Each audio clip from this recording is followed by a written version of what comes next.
नाथूराम गॉडसे इस देश का पहला आतंकवादी था। वो किस पृष्ठभूमि से आया था? किस पृष्ठभूमि से? हिंदू महासभा से आया था। वो आया था, जनसंघ से आया था, और आरएसएस का आदमी था। वीर सावरकर का वो रिलेशन में था। वो तमाम बातें हैं। यदि आप इस चीज को नहीं, हम ये नहीं तो नाथूराम गॉडसे से भगवा आतंकवाद हो गया स्टेब्लिश, आप ये कहना चाह रहे हैं? नहीं, मैं ये नहीं कह रहा हूं। आपने भी कहा, मैंने ये कहा, नैरेटिव ये नहीं था। नैरेटिव किसी धर्म या कलर को लेकर नहीं, नैरेटिव ये है कि क्या आरएसएस और उसके अनुषंगिक संगठन हिंसक गतिविधियों में, सांप्रदायिक गतिविधियों में लिप्त हैं। तो ये तो पूरा देश जानता है कि ये लोग तो बहुत ही बड़े गुंडे हैं और बहुत बड़े आतंकवादी लोग हैं। ये आतंकवादी क्या क्या सुन रहे हैं आप? देखिए, बुरा जो देखन में चला, बुरा न मिले कोई, जो मन खोजा आपना तो मुझसे बुरा न कोई।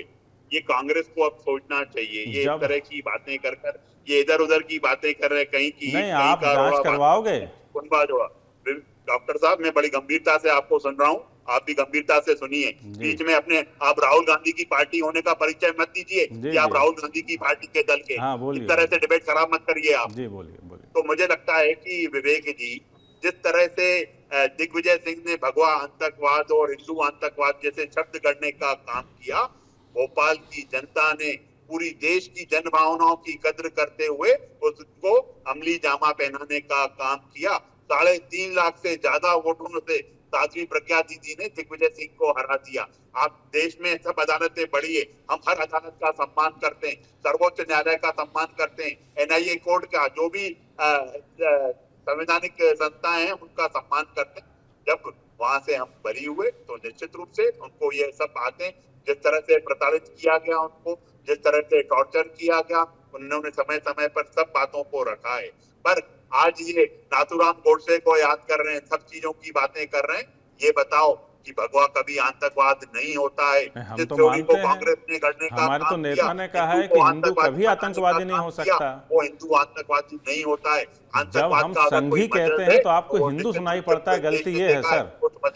हम जब कहते हैं कि ये अमुक दल जो हैं आतंकवाद से जुड़े हुए हैं, तब आप हिंदू। लेकिन दुर्गेश जी, देश ये भी जानना चाह रहा है, जिसका जिक्र हुआ, राजा जी ने भी जिक्र किया कि इस वक्त अगर परसेप्शन का जिक्र हो रहा है, चीजों को ऐसे बताया जा रहा है, अब देश ये जानना चाहता है कि आपके पास कौन सी पावर की कमी है?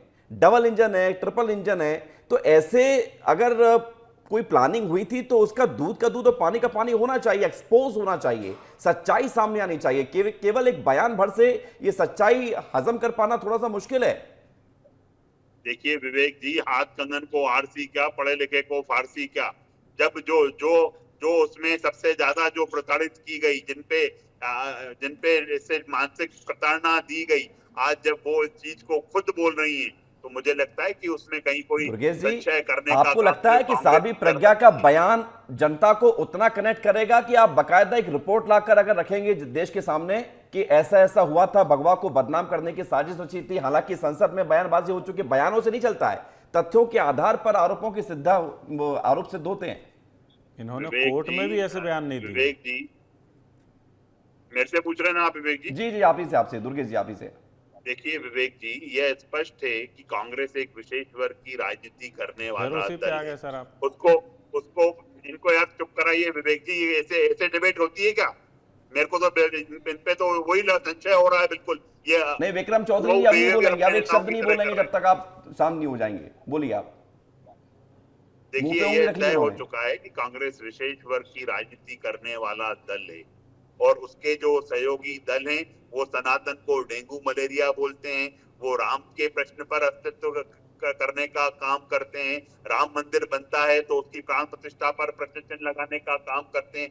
प्राण प्रतिष्ठा होती है तो उस पे वो प्रश्न चिन्ह लगाते हैं, भूमि पूजन पर प्रश्न चिन्ह लगाते हैं।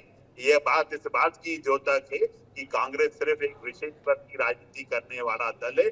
उसको खुश करने के लिए वो हिंदू आतंकवाद, भगवा आतंकवाद, इन सब शब्दों को करता है, और ये चोरी पूरा देश समझता है, सनातन समझता है। ठीक है राजा जी, मैं आपसे एक सवाल पूछना चाह रहा हूँ जी, मैं आ रहा हूँ दुर्गेश जी आपके पास। एक सवाल ये है कि लगातार पिछले 3 दिनों से हम देख रहे हैं एक साजिश जिसके बारे में जिक्र किया जा रहा है, खुलासे हो रहे हैं। देश की जनता ये जानना चाह रही है कि क्या ऐसी भी साजिशें हो सकती हैं कि सरकारें अपने इशारों पर केंद्रीय जांच एजेंसी को एक नैरेटिव को सेट करने के लिए उसको आगे बढ़ने की दिशा में काम करवाएं और ये मजबूत स्थिति में उसको एस्टेब्लिश करवाएं कि भगवा आतंकवाद जैसा कुछ होता है, या चलो मान लिया जाए कि कुछ कांग्रेसी कहते हैं कि हमने संघीय आतंकवाद कहा था, तो ये भी एस्टेब्लिश करने की जो कोशिश की गई थी, आखिर ऐसा हो सकता है क्या?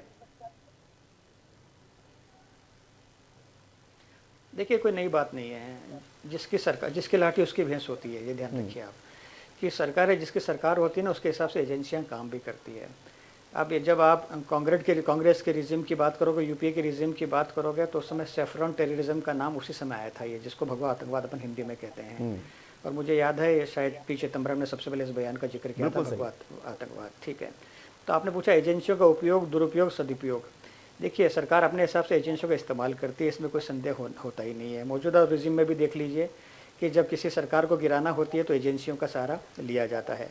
फिर एजेंसियों के सहारे के माध्यम से तमाम जांच एजेंसियां होती है, वहाँ के पॉलिटिकल लोगों पर प्रेशर बनाती है, जांच एजेंसियों की रिपोर्ट के आधार के ऊपर या उस पर प्रेशर बनाने के आधार पर एक प्रकार का ब्लैकमेलिंग स्टार्ट हो जाता है और जांच एजेंसियों के माध्यम से सरकारें गिरा भी जाती है और सरकारें बना भी जाती है।